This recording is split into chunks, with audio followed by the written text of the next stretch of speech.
राधे राधे दोस्तों। आज हम आपको सुनाएंगे एक नागिन के बदले की कहानी। अगर आप हमारे चैनल पर नए हैं तो प्लीज हमारे चैनल को लाइक करें, सब्सक्राइब करें और शेयर करें। जम्मू शहर के पास नागपुर नाम का एक गांव था। जंगलों और पहाड़ों से वह चारों तरफ से घिरा हुआ था। बहुत ही सुंदर गांव था। इस गांव के जंगल में बहुत ज्यादा सांप रहते थे, इसीलिए इसका नाम नागपुर गांव रखा गया था। नागपुर में हिंदू आबादी ज्यादा थी, जबकि मुसलमान बहुत कम थे। गांव का सबसे अमीर व्यक्ति मोहनलाल था। इस गांव में उसकी जमीन और जायदाद सबसे ज्यादा थी। गांव में उसकी बहुत बड़ी महल जैसी हवेली थी। वह हवेली सफेद महल के नाम से मशहूर थी। नौकरों की एक फौज जैसे इस हवेली में अलग अलग कामों के लिए तैनात थी। मोहनलाल बहुत ही दौलतमंद होने का भरपूर नाजायज फायदा उठा रहा था। वह एक अय्याश शख्स था। शराब और शबाब उसकी कमजोरी थे। श्रीनगर और दिल्ली से भी उसकी कोठियां थीं, और वो गांव से जब उगता जाता तो शहर की तरफ निकल जाता था। वो अपने गांव के अलावा इधर उधर भी मुंह मारने से बाज नहीं आता था। बहू बेटियों वाले गरीब लोग उससे बहुत दुखी थे, मगर उसके खिलाफ आवाज उठाने और उसे किसी काम से रोकने की हिम्मत कोई नहीं कर पाता था। सभी बड़े जमींदारों और जागीरदारों की तरह मोहनलाल को भी शिकार का बहुत शौक था। वह अक्सर अपने नौकरों की फौज के साथ जंगलों और पहाड़ों में शिकार खेलने जाता रहता था। इन जंगलों में बारहसिंघा और हिरन भी पाए जाते थे। मोहनलाल इन्हीं का शिकार करता था। सांपों से उसे कोई मतलब नहीं था, क्योंकि सांप तो नागपुर के जंगल के अलावा गांव में भी इधर उधर घूमते रहते थे। दरअसल वहां के सांप किसी इंसान को कोई नुकसान नहीं पहुंचाते थे, इसलिए गांव के लोग, यहाँ तक कि बच्चे भी सांपों को देखकर डरते नहीं थे। गांव के लोग इन सांपों को कुछ नहीं कहते थे और न ही उन्हें मारते थे। इस गांव के वासियों और सर्पों में जैसे एक मित्रतापूर्ण जो वातावरण का समझौता था। दोनों एक दूसरे के मित्रों की तरह रहते थे। मोहनलाल के दो बेटे थे। अनिल कुमार बड़ा था और अशोक कुमार छोटा था। दोनों ही मर्दाना खूबसूरती की मिसाल थे। मोहनलाल उन्हें बहुत चाहता था। मोहनलाल अक्सर उन्हें भी शिकार पर लेकर जाता था, इसलिए वो दोनों पक्के निशानेबाज बन गए थे। छोटा बेटा अशोक बहुत ही शरारती था। गांव के लोग उसकी शरारतों से बहुत परेशान थे, लेकिन मोहनलाल के डर की वजह से कोई कुछ नहीं कह पाता था। अशोक जब अपने बाप के साथ शिकार पर जाता था तो वहां भी अपनी शरारतों से बाज नहीं आता था। वो जंगल में सांपों को तंग किया करता था। उसका बाप मोहनलाल और भाई अनिल उसे बहुत समझाते थे, मगर वो फिर भी बाज नहीं आता और वह सांपों से छेड़छाड़ करके उनसे मजे लेता रहता था। गांव के पश्चिम में एक झील थी। पहाड़ों से पानी निकलकर उस झील में जमा होता रहता और फिर झरने की तरह बहने लगता था। पहाड़ के दाहिने पर एक जो गुफा थी, जिसकी ऊंचाई इतनी थी कि इंसानों का वहां पहुंचना नामुमकिन था। गुफा में एक अजगर रहता था, जो महीने में एक बार 14वीं की रात को वो गुफा से बाहर निकलता और पूरी रात झील के पानी में गुजारने के बाद सुबह सूरज निकलने से थोड़ी देर बाद वह अपनी गुफा में लौट जाता था।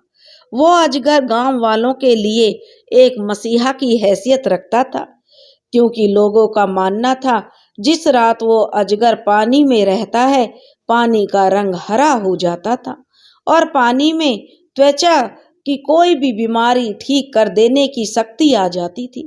इसलिए त्वचा संबंधित व्यक्ति, जिसको भी कोई रोग था त्वचा संबंधी, वह चांद की 14वीं की रात का बेसब्री से इंतजार करते थे।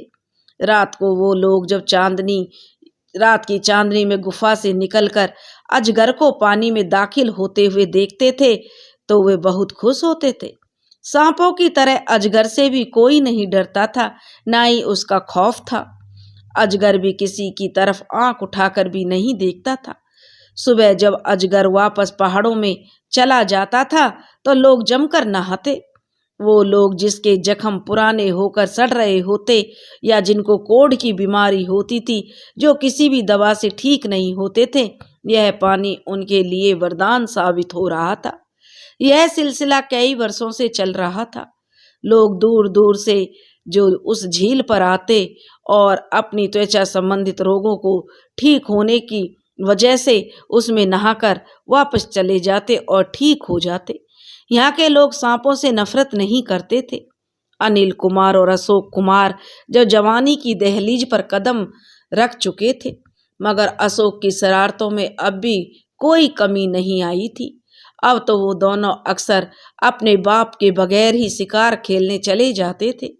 उस दिन भी उन दोनों ने शिकार खेलने का प्रोग्राम बना लिया। उन्होंने किसी नौकर को साथ में नहीं लिया और दोनों भाई जंगल की तरफ रवाना हो गए। वे दोनों एक ही घोड़े पर सवार थे। बदकिस्मती से उस दिन उन्हें कोई भी शिकार उनके हाथ नहीं लगा। जब वो वापस लौट रहे थे तो उन्होंने देखा कि झरने से बनने वाली नदी के किनारों पर जो सांपों का जोड़ा बैठा हुआ अटखेलियां कर रहा था, उसमें एक नाग और एक नागिन थी। अनिल ने घोड़ा रोक दिया और दोनों सांपों की शरारत भरी अटखेलियों से आनंदित हो रहे थे तो उन्होंने क्या किया कि अपना कारतूस से बंदूक भरी और अशोक के हाथ में थी। ना जाने उसे क्या शरारत सूझी कि उसने उन दोनों का निशाना लेकर ट्रैगर दबा दिया। गोली नाक को लगी। थोड़ी देर में ही उसके प्राण पखेरु उड़ गए। यह क्या कर डाला तुमने? उस अशोक के भाई अनिल ने बड़े दुख भरे स्वर में कहा। तो अशोक ने कहा कि शिकार किया भाई, मैं खाली हाथ वापस नहीं लौटना चाहता था। और अशोक हंसने लगा। तब वह कहने लगा, अनिल तुमने जुल्म किया है। तुमने देखो उसकी साथी नागिन किस तरह गुस्से में है। चलो भाई जल्दी भाग चलो यहाँ से। तुम जाना चाहो तो चले जाओ, अशोक बोला। मैं तो अभी इसका भी शिकार करूंगा। अनिल तो चला गया।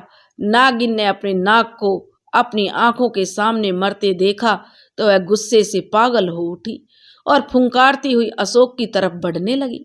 अशोक अकेला रह गया था।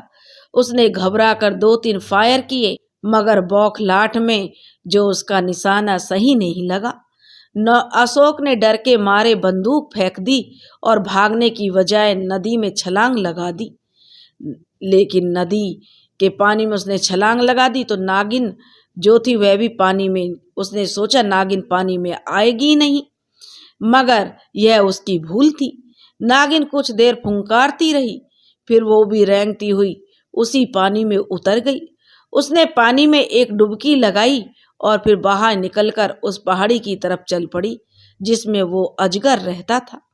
इतनी देर में नदी के पानी का रंग काला पड़ने लगा था। अशोक को ऐसा लग रहा था जैसे उसके जिस्म में किसी ने जहर भर दिया हो।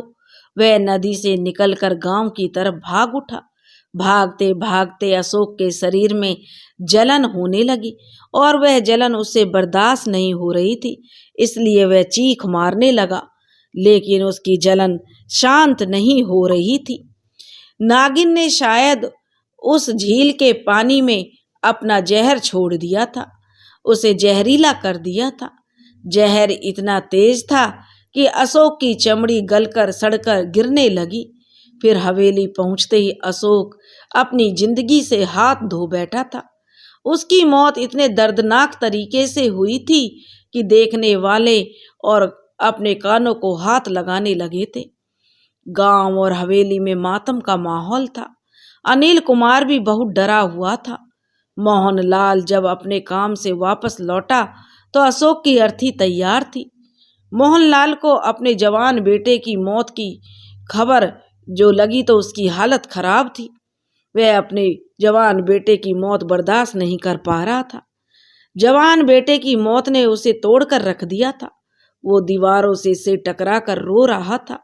गांव के लोगों का कहना था कि मोहनलाल को उन बेबस गरीब और मजदूरों की हाय लगी है जिनकी इज्जतें वो बर्बाद करता आ रहा था। मगर मोहनलाल को इन बातों का भला कहाँ एहसास था। वो तो बेटे की मौत के गम में उलझ कर रह गया था। काश वो बेटे की मौत के बाद हालात से समझौता और अपने बुरे कर्मों से तौबा कर लेता, मगर उसने ऐसा नहीं किया और उल्टा सांपों से इंतकाम लेने की ठान ली। मोहनलाल ने इस काम के लिए अपनी दौलत बहानी शुरू कर दी। उसने कसम खाई थी कि वो इस इलाके से सांपों का नामो निशान मिटा देगा। वो किसी भी सांप को जिंदा नहीं रहने देगा। मोहनलाल ने ऐलान करवा दिया कि कोई गांव वाला या सपेरा एक सांप जो मार कर लाएगा तो उसे नगद इनाम के साथ साथ 1 मन गेहूं भी दिया जाएगा। मोहनलाल के खौफ से लोगों ने उसकी हाँ में हाँ मिलाई और सांपों के जो मारने के काम में शामिल हो गए। कई लोगों ने सांप मारे और मोहनलाल ने उन्हें नकद रकम और गेहूं भी दिए, लेकिन सांपों का सफाया करना इतना आसान काम नहीं था। यह एक नामुमकिन सा काम था और इसके लिए बहुत ज्यादा वक्त की जरूरत थी। इसी वजह से मोहनलाल गुस्से में अंधा हो गया। मोहनलाल दिल्ली और दूसरे शहरों में घूमा और ऐसे लोगों की सेवाएं हासिल करने लगा जो इस तरह का कारोबार करते थे। मोहनलाल उन लोगों को भारी मुआवजा देकर अपने गांव ले आया। उन्होंने पहाड़ों में बारूदी सुरंगें लगाकर उन्हें कंकड़ कंकड़ कर दिया। वो अजगर जो बीमारों का मसीहा था, वो भी इन धमाकों में मारा गया। इसके साथ ही वो पानी आना भी बंद हो गया जो झील में आकर नदी का रूप लेता था। मोहनलाल ने ढेरों दौलत फूंक कर बहुत सारे सांपों को मरवा डाला और इसके साथ ही उसने नागपुर का नाम बदलकर अशोक नगर रख डाला। मोहनलाल अब भी शिकार करता था, मगर केवल सांपों का। उसके अंदर की इंतकाम की आग अभी तक ठंडी नहीं हुई थी। लगता था कि मोहनलाल पागल हो गया है और उसकी यह भूल थी जो यह समझ बैठा था कि वह सांपों की नस्ल को खत्म कर डालेगा। यूं ही जैसे धीरे धीरे समय बीत रहा था और यूं ही 3 साल बीत गए। मोहनलाल अशोक की मौत का गम भूलने लगा था और फिर से अय्यासियां उसने शुरू कर दी थी। उसने अनिल कुमार को दिल्ली भेज दिया। कुछ नौकर भी उसके साथ भेज दिए थे ताकि उसे कोई नुकसान नहीं पहुंचा सके और उसकी आज़ादी में भी खलल ना पड़े। इस दौरान मोहनलाल कुछ दिनों के लिए श्रीनगर गया और वहां उसने पहली बार अपने एक नौकर की खूबसूरत और जवान पत्नी को देखा तो वह उस पर मर मिटा। वर्मा नाम का एक शख्स उसका पुराना नौकर था जो श्रीनगर वाली कोठी में ही रहता था। वर्मा स्वर्ग सिधार गया तो उसकी जगह उसकी बीवी मालती ने ले ली। मालती लाखों में एक थी और मोहनलाल ने जिंदगी में इससे पहले इतनी सुंदर औरत नहीं देखी थी। मालती सुंदरता का एक नायाब नमूना थी। मालती को देखकर मोहनलाल के दिन का चैन और रातों की नींद उड़ गई। उसका बुढ़ा जिस्म तपने लगा। उसने मालती पर मेहरबानियों के टोकरे बरसाने शुरू कर दिए। मोहनलाल मालती की सुंदरता पर मर मिटा था। मोहनलाल मालती से विवाह करना चाहता था, इसलिए मोहनलाल मालती को लेकर श्रीनगर आ गया और मोहनलाल ने मालती के साथ विवाह कर लिया। मोहनलाल मालती को पाकर बहुत खुश था। अब जैसे उसकी जिंदगी हसीन हो गई थी। अब वह मालती के साथ दिन गुजारने लगा। मालती भी अपने प्यार से मोहनलाल का बहुत ख्याल रखती थी और उसका पति की तरह सेवा करती थी। लेकिन मोहनलाल अब कुछ बीमार सा रहने लगा। उसकी सेहत रोज दिन पर दिन गिरती चली गई। का बहुत इलाज कराया मगर वह ठीक नहीं हो सका। मोहनलाल का जिस्म सूखने लगा था, बिल्कुल ऐसे जैसे किसी ने उसके जिस्म से सारा खून निचोड़ लिया हो। और धीरे धीरे मोहनलाल ने खाट पकड़ ली थी और एक दिन उसकी जिंदगी का अंत हो गया। मालती दहाड़े मार मार कर और बाल खोलकर रो रही थी। वह ऐसे रो रही थी कि ऐसे लगता था मानो वह मोहनलाल के साथ ही सती हो जाएगी, उसी की चिता में जलकर मर जाएगी। मगर ऐसा नहीं हुआ। उसी मालती ने जो हवेली से ऐसे गायब थी मानो उसका नामो निशान ही हुआ नहीं था। मोहनलाल की मौत के बाद गांव वालों ने सुख की सांस ली। अनिल कुमार अब दिल्ली में रहता था। कभी कभार गांव आता था। जमीनों और गांव के कारोबार की जिम्मेदारी उसने पूरी तरह अपने बचपन के दोस्त रोहित पर डाल दी थी। रोहित बहुत ही शरीफ और नरम दिल इंसान था। उसने बड़ी कुशलता से काम को संभाल रखा था। मोहनलाल की सफेद हवेली वीरान नजर आती थी।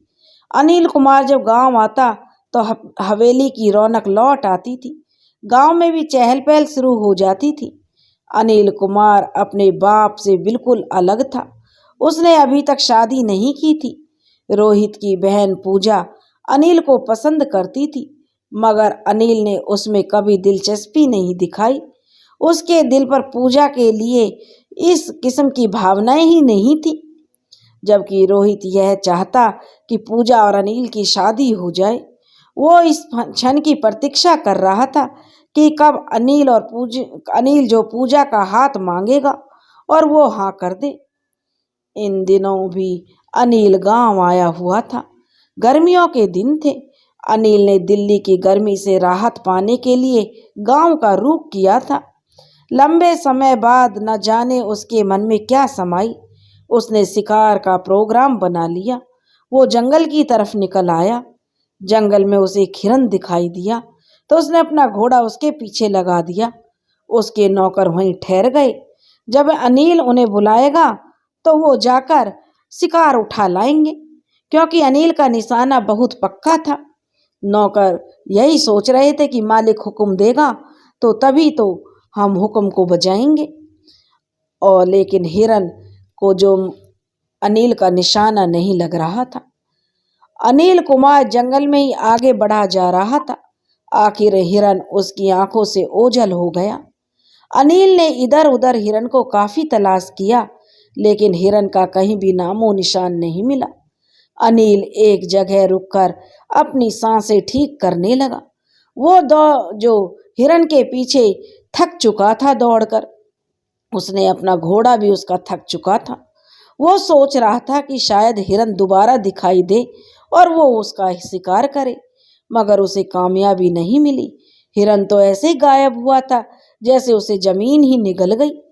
अनिल मायूस होकर वापस जाने लगा, मगर अभी वो थोड़ी ही दूर गया था कि उसे किसी औरत के रोने की आवाज सुनाई दी। अनिल ने अपना घोड़ा उसी तरफ मोड़ दिया जहां से आवाज आ रही थी। कुछ दूर जाकर उसने देखा कि जहां से आवाज आ रही थी वहां एक बहुत ही खूबसूरत लड़की एक पेड़ के नीचे बैठी रो रही थी। उस लड़की की पोशाक बहुत कीमती थी। उसने बहुत कीमती जेवर भी पहन रखे थे। लड़की इतनी सुंदर थी कि अनिल कुमार उसे देखता ही रह गया। उसने अपनी जिंदगी में इस कदर सुंदर लड़की नहीं देखी थी। वो हैरान था कि हसीन और जवान लड़की जंगल में यहाँ कैसे आ गई और वो रो क्यों रही है। लड़की के लिबास से जाहिर था कि वो किसी बड़े खानदान से ताल्लुक रखती है। अनिल घोड़े से उतर गया और लड़की के पास पहुंचा। अनिल ने पूछा, तुम कौन हो और इस जंगल में बैठी क्यों रो रही हो? तो वह लड़की कहने लगी, मैं एक अभागिन हूँ और अपनी किस्मत को रो रही हूँ। लड़की ने रोते हुए ही जवाब दिया था। तो अनिल ने पूछा, क्या मुसीबत पड़ी है तुम पर? तुम कौन हो, कहाँ से आई हो? अनिल ने कई सवाल पूछ डाले।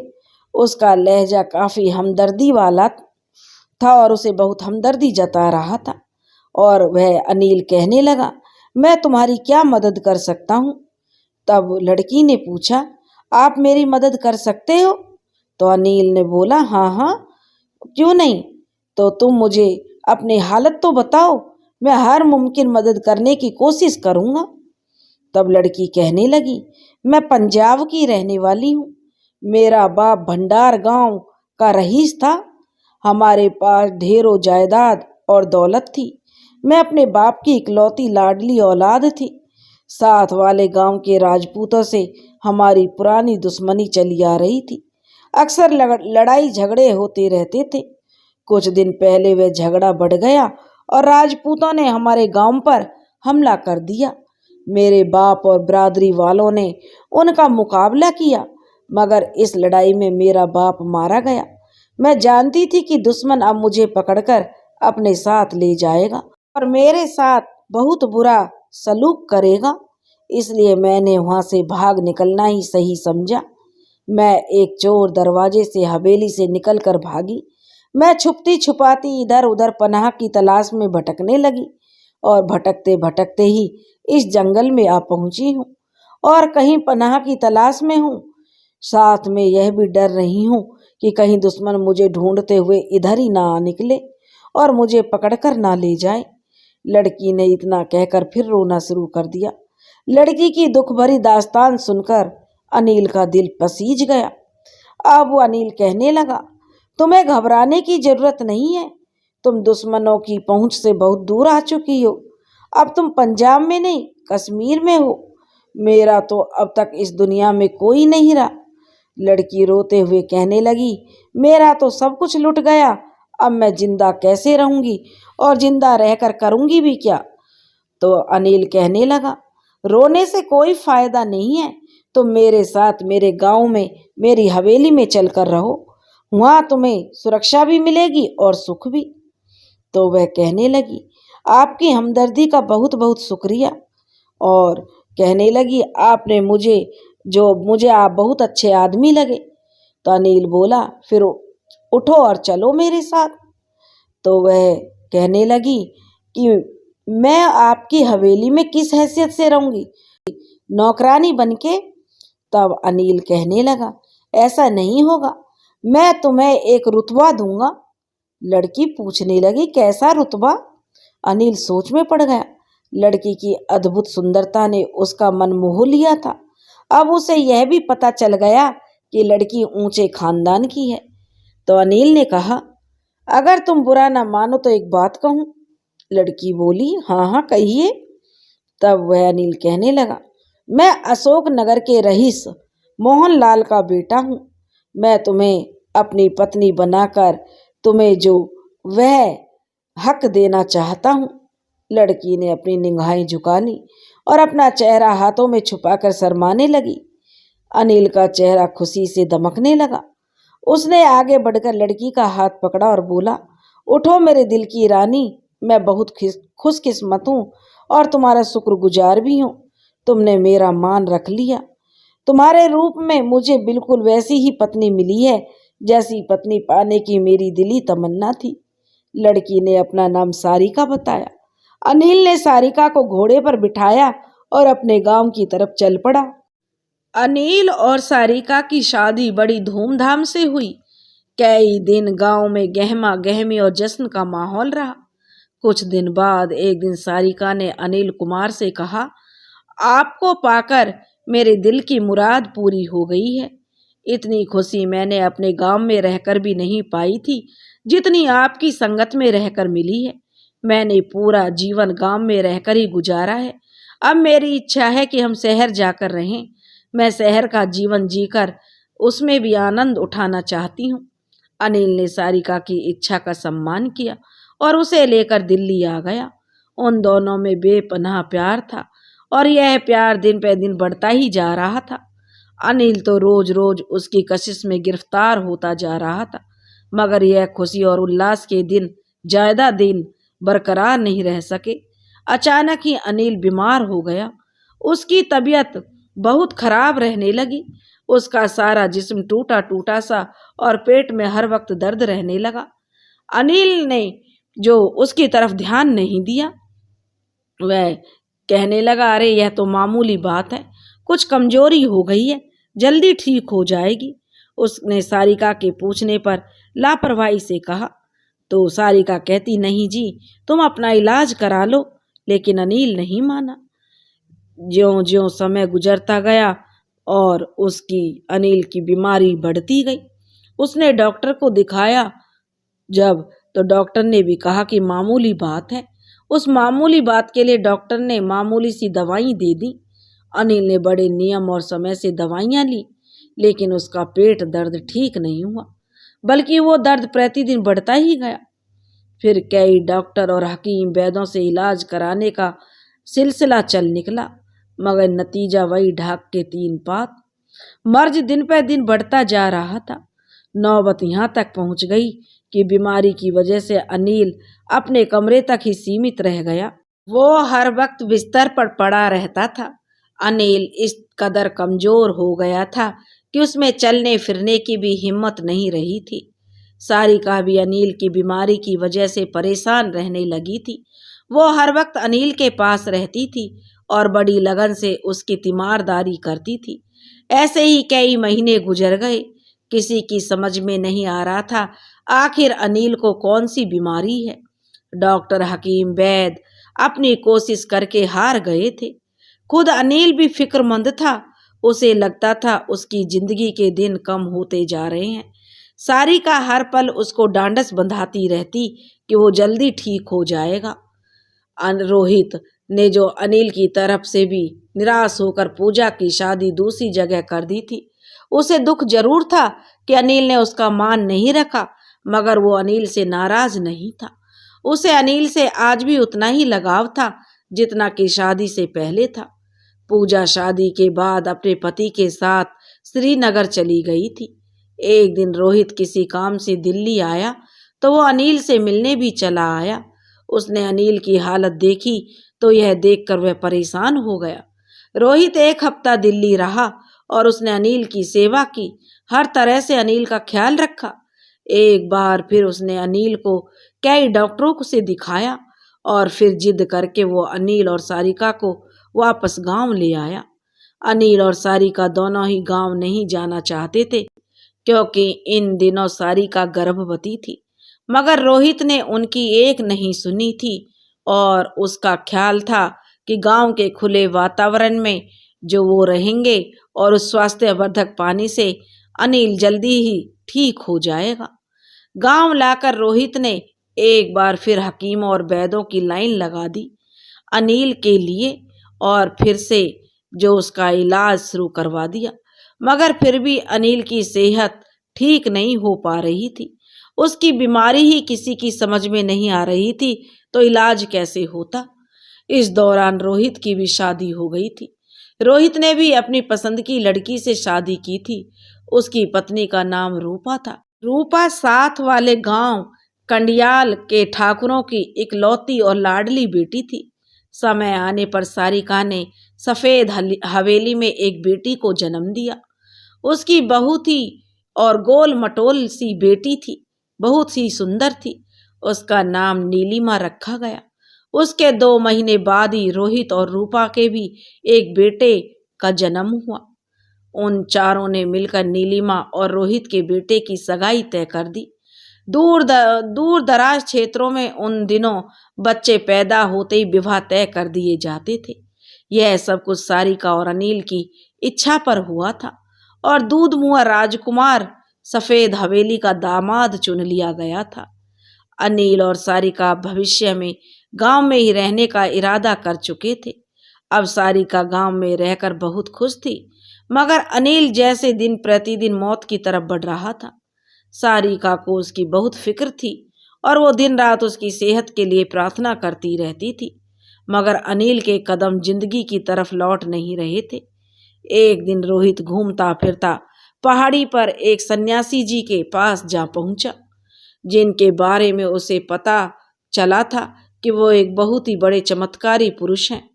रोहित ने गुरुजी को अनिल की बीमारी के बारे में बताया और उनके इलाज करने के लिए जो इच्छा जताई, तो अनिल के बारे में वो कुछ करें। गुरुजी ने रोहित का अनुरोध नहीं ठुकराया और उसके साथ ही चल पड़े। कहने लगे, चलो बेटा, हम देख लेते हैं उन्हें। हवेली में आकर गुरुजी सीधा अनिल के कमरे में पहुंचे और उन्होंने वहां से बाकी सब लोगों को बाहर निकाल दिया। तो गुरुजी कहने लगे, मुझे अपना सारा शरीर दिखाओ। जब सब लोग कमरे से बाहर चले गए तो गुरुजी ने अनिल से पूछा। अनिल ने जैसे ही अपने कपड़े उतारे गुरुजी ने उसके शरीर पर एक गहरी निगाह डाली और पूछा, क्या तुम्हारी शादी को 1 साल होने वाला है? तो अनिल ने कहा, जी हाँ। अनिल ने स्वीकृति में सिर हिला दिया और फिर शादी और शादी के बाद होने वाली तमाम घटनाएं गुरुजी को बता दी। इसमें सारिका से जंगल में होने वाली मुलाकात का भी जिक्र था। तो गुरुजी ने कहा, तो मेरा संदेह सच निकला। तब गुरुजी ने अनिल से कहा, बेटा तुम एक जानलेवा बीमारी के शिकार हो गए हो, लेकिन उसकी पुष्टि के लिए तुम्हें मेरे निर्देश पर चलना होगा। अनिल बोला, गुरुजी ने बोझिल लहजे में कहा। तो वह कहने लगा, इसके लिए मुझे क्या करना होगा? तब गुरुजी ने कहा कि इसके लिए तुम्हें 14वीं की रात का इंतजार करना होगा। उस रात तुम्हें सोना नहीं है, बल्कि सोने का बहाना करके लेटा रहना है। उस रात तुम्हारी पत्नी को तुम्हारे साथ कमरे में होना चाहिए। गुरुजी ने अनिल को अच्छी तरह समझा दिया और फिर 14वीं की रात का इंतजार करने लगे। 4 दिन बाद 14वीं की रात आई तो अनिल ने गुरुजी की बात पर अमल शुरू कर दिया। उसने दरवाजे पर अंदर से ताला लगाकर चाबी जो थी वो छुपा दी और हर रोज की तरह सोने के लिए बिस्तर पर लेट गया। सारिका भी उसके करीब ही सो रही थी। रात के दूसरे पहर अचानक सारिका जाग उठी। वो बिस्तर से उतरकर दरवाजे की तरफ बढ़ी और दरवाजा खोलकर बाहर जाने की कोशिश की, मगर उससे दरवाजा नहीं खुल सका। सारिका झुंझला गई। उसकी बेचैनी बढ़ने लगी। उसने अनिल को छूकर देखा कि वो सो रहा है या जाग रहा है। तब उसे विश्वास हो गया कि अनिल सो रहा है। तो सारिका ने नागिन का रूप धारण कर लिया। फिर वो रेंगती हुई छोटे से झरोके से जो बाहर निकल गई। गुरुजी के निर्देश के मुताबिक अनिल जाग रहा था। सोना तो महज एक बहाना था। उसने सारिका को अपनी आंखों से नागिन का रूप धरते हुए देखा तो उसके होश उड़ गए। काफी देर बाद नागिन एक झरोके से दोबारा कमरे में आई और फिर से सारिका बनकर अनिल के पहलू में लेट गई। फिर जल्दी वो गहरी नींद सो गई। मगर तमाम रात अनिल भयभीत रहा और जागता रहा। वो बहुत संयम से बांधे हुए था, वरना उसका दिल तो चाह रहा था कि यहाँ से उठकर भाग खड़ा हो। मगर गुरुजी का निर्देश था कि वो कोई ऐसी हरकत ना करे जिससे सारिका को यह शक हो जाए कि उसका भेद खुल चुका है। इसलिए मजबूरी में अनिल खामोश पड़ा रहा, मगर यह मजबूरी अनिल के लिए जानलेवा साबित हुई। सारिका की असलियत जानकर खौफ के मारे उसका दिल तेजी से धड़कने लगा और उसी खौफ से रात को ही वो चल बसा। अनिल की मौत का पूरे गांव में बहुत ही दुख था। पूरा गांव उसके लिए आंसू बहा रहा था, क्योंकि वो अपने बाप की तरह जालिम और हवस का पुजारी नहीं था। सारिका पर बार बार घसी के दौरे पड़ रहे थे। रोहित भी बहुत दुखी और उदास था, मगर साथ साथ वह सारिका को भी डांडस बंधा रहा था। गुरुजी भी बहुत ही दुखी हृदय से पहाड़ों पर लौट गए, मगर जाने से पहले वो रोहित को बोल कर गए कि वो गुरुजी से जल्द ही उनके पहाड़ी वाले आश्रम में आकर मिले। रोहित ने भी उन्हें फुर्सत पाते ही जो आने का वादा कर लिया, मगर रोहित जल्दी गुरुजी के पास पहाड़ी पर नहीं जा सका। कुछ देर बाद ही रोहित की पत्नी का भी देहांत हो गया। उसे किसी सांप ने डस लिया था। सब हैरान हो रहे थे कि मोहनलाल ने तो इस गांव से सांपों का नामो निशान मिटा दिया था, तो फिर यह सांप कहाँ से आ गया जिसने रूपा को डस लिया। रोहित के लिए यह दूसरा बड़ा हादसा था। रोहित को बहुत बड़ा सदमा लगा था कि उसकी पत्नी की मौत हो गई। गांव में फिर से मातम होने लगा था। एक तरफ सारिका थी जो विधवा हो गई थी और दूसरी तरफ रोहित था जो विदुर हो गया था। दोनों बहुत ही दुखी थे। वो सारिका को डांडस कैसे बंधाता रोहित, मगर अब सारिका रोहित को तसल्ली दे रही थी। ऐसा लगता था कि सारिका से बड़ा रोहित का कोई हमदर्द नहीं है दुनिया में। इधर रोहित सारिका की हकीकत से भी बेखबर था। वो सारिका को अपना हमदर्द समझ रहा था। जैसे जैसे दिन गुजर रहे थे, सारिका का झुकाव रोहित की तरफ ज्यादा होने लगा था। खुद रोहित भी सारिका के बारे में किसी और ही अंदाज में सोचने लगा था। एक दिन रोहित को गुरुजी की याद आई और वो पहाड़ों की तरफ चल पड़ा। रोहित ने गुरुजी को अपने आने की वजह रूपा की मौत बताई। रूपा की मौत के बारे में सुनकर गुरुजी चौंक उठे और कहने लगे, रोहित, मैं अनिल की बीमारी की मौत और रूपा की मौत की वजह जान गया हूँ। फिर गुरुजी ने अपनी और अनिल की आखिरी बातचीत और 14वीं की रात की सारी तफसील रोहित को बताई और कहा, सारिका औरत नहीं नागिन है। रोहित हैरत से गुरुजी की तरफ देखने लगा कि वो यह क्या कह रहे हैं। रोहित के पूछने पर गुरुजी ने बताया, अगर किसी सांप पर 100 साल तक किसी इंसान की नजर ना पड़े तो वो इच्छाधारी बन जाता है। वो अपनी मर्जी से कोई भी काया अपनाकर लोगों के सामने आ सकती है। नागिनें 100 साल बाद आमतौर से खूबसूरत बनना पसंद करती हैं। वो ऐसा सुंदर रूप धरती हैं कि उसकी मिसाल नहीं मिलती। सारिका भी ऐसी ही नागिन है। रोहित की हैरत की हद नहीं थी। वह बहुत ही आश्चर्यचकित था। वह गुरुजी के मुंह को तकता रह गया। सारिका का अगला शिकार तुम हो रोहित, गुरुजी ने कहकर रोहित के होश उड़ा दिए। तुम्हारी पत्नी रूपा को भी रोहित यकीनन सारिका ने ही रास्ते से हटाया है। अब वो तुमसे शादी करना चाहेगी और फिर वो अनिल की तरह तुम्हें भी बीमार करके अपनी राह से हटा देगी। रोहित की आंखें हैरत और दहशत से खुली की खुली रह गईं। गुरुजी ने सच ही कहा था। रोहित और सारिका एक दूसरे से मोहब्बत करने लगे थे। सारिका की असलियत जानकर रोहित परेशान हो गया, क्योंकि वो अनिल कुमार का हश्र देख चुका था। इस मुसीबत से कैसे छुटकारा पाया जाए गुरुजी, जो रोहित ने गुरुजी से पूछा। तब गुरुजी ने कहा, रोहित, इसके लिए बहुत ही होशियारी और सतर्कता की जरूरत है। सारिका को मामूली सा भी शक नहीं होना चाहिए कि हम उसकी हकीकत जान चुके हैं। उसे पता चल गया तो वो सब कुछ बर्बाद कर देगी। फिर गुरुजी ने रोहित से कहा कि रोहित, तुम सारिका के करीब जाओ और जब सारिका उसे तुमसे जो शादी की पेशकश करे तो तुम फौरन तैयार हो जाना। उसके बाद रोहित ने बड़े उतावलेपन से पूछा, उसके बाद गुरुजी? फिर गुरुजी ने कहा, फिर जब सुहाग रात को वो तुम्हारे कमरे में आए तो तुम कमरे को आग लगा देना। सफेद हवेली में एक ऐसा कमरा मौजूद है जिसमें लकड़ी का काम बहुत ज्यादा किया गया है। तुम उसे और अधिक सुंदर बनाने के लिए लकड़ी और लाख का काम करवाओगे और फिर सुहाग रात को कमरे में दाखिल होने के लिए बजाय तेल छिड़ककर आग लगा देना, ताकि उस कमरे में हर चीज सारिका समेत जलकर राख हो जाए। वो हवेली का और भी नुकसान कर सकती है, मगर इसके सिवा कोई और चारा नहीं है। रोहित ने यह कठिन कार्य करने की हामी भर ली और प्रण किया कि वो सारिका से अपने दोस्त अनिल की मौत का बदला जरूर लेगा। वो गुरुजी के निर्देश और जरूर पालन करेगा और गुरुजी से आशीर्वाद लेकर हवेली में आ गया। उसके बाद रोहित ने सारिका का हर तरह से ख्याल रखना शुरू कर दिया। वो एक दूसरे के नजदीक आते गए और एक दिन सारिका ने रोहित के सामने खुद ही शादी का प्रस्ताव रख दिया। रोहित ने भी थोड़ी सी दाएं बाएं करके अपनी सहमति दे दी। इस दौरान रोहित ने हवेली में एक कमरे में ढेर सारी लकड़ी का काम करवा के ऊपर जो उसके लाख के बैल और बूटे बनवा दिए। रोहित और सारिका की शादी एक छोटे से समारोह में हो गई। गांव वाले भी इस शादी से खुश थे कि चलो दोनों का घर बस गया। दोनों के ही घर बर्बाद थे और शादी की पहली रात रोहित के लिए बड़ी कड़ी परीक्षा थी।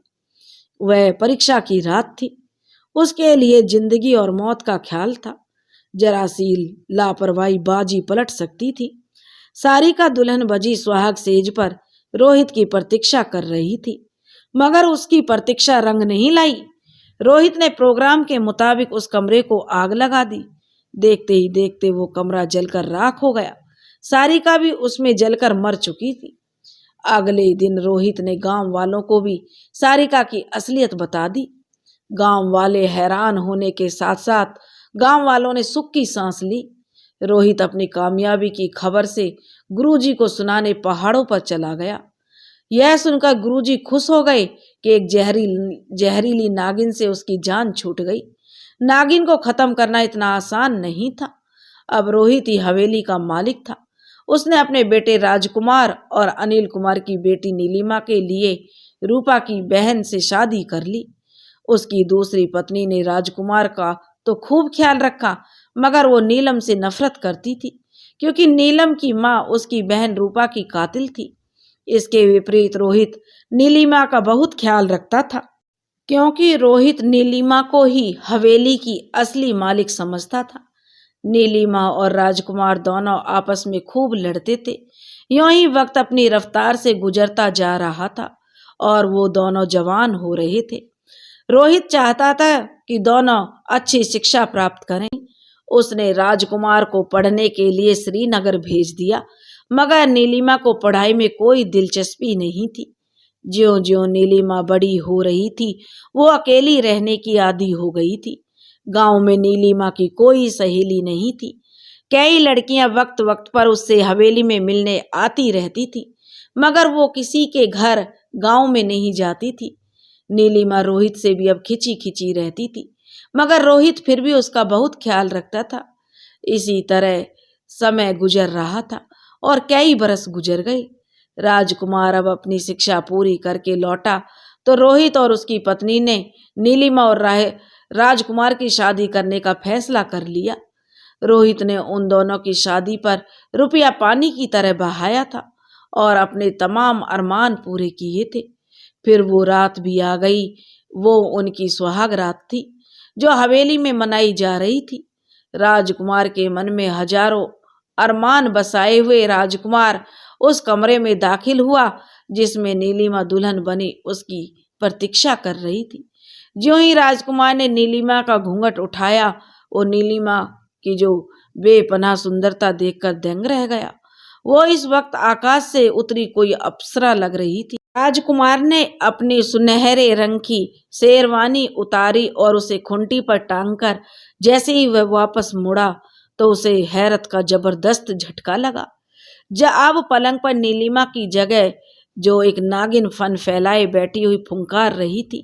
राजकुमार चीखता हुआ बाहर की तरफ भागा तो यह किसी तरह से रोहित ने उसकी आवाज सुन ली और वह उसके कमरे में आ गया। तो तब तक पलंग से उछलकर नागिन ने उसको डस लिया था। रोहित और मोहिनी ने उसकी बदहवास हालत देखी तो वो परेशान हो गए।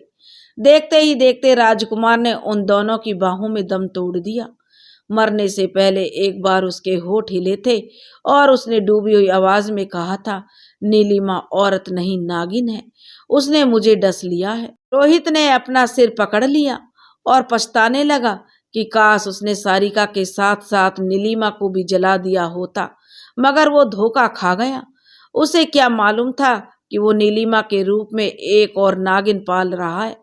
जल्दी यह खबर भी फैल गई और तमाम गांव वाले हवेली में जमा हो गए। हर कोई गमगीन था। रोहित गुस्से में बल खा रहा था।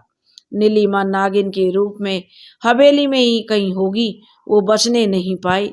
रोहित चीख उठा था, और तुम लोग हवेली की ईंट से ईंट बजा दो, उसने गांव वालों से कहा। लोगों ने रोहित के कहने पर हवेली को आग लगा दी। आग इतनी तेज थी कि उसने हवेली को जलाकर राख कर दिया। उस दिन गुरुजी भी गांव में आ गए थे।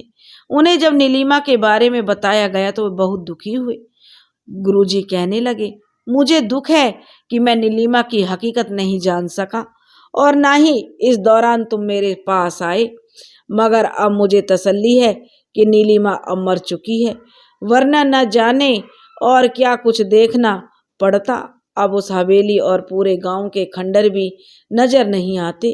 उसकी जगह एक ऊंचा सा टीला है जिसे देखकर यकीन नहीं आता कि कभी यहाँ नागपुर नाम का गांव हुआ करता था। नागिन ने भी अपने नाग की मौत का बदला ले लिया था और नागों के मारने का बदला लिया था। दोस्तों, इस तरह नागिन का एक आतंक भी खत्म हो गया था उस गांव में और नागिन ने अपना बदला पूरा कर लिया था। अगर आपको हमारी कहानी पसंद आई हो तो प्लीज़ हमारे चैनल को लाइक करें, सब्सक्राइब करें और शेयर करें। राधे राधे।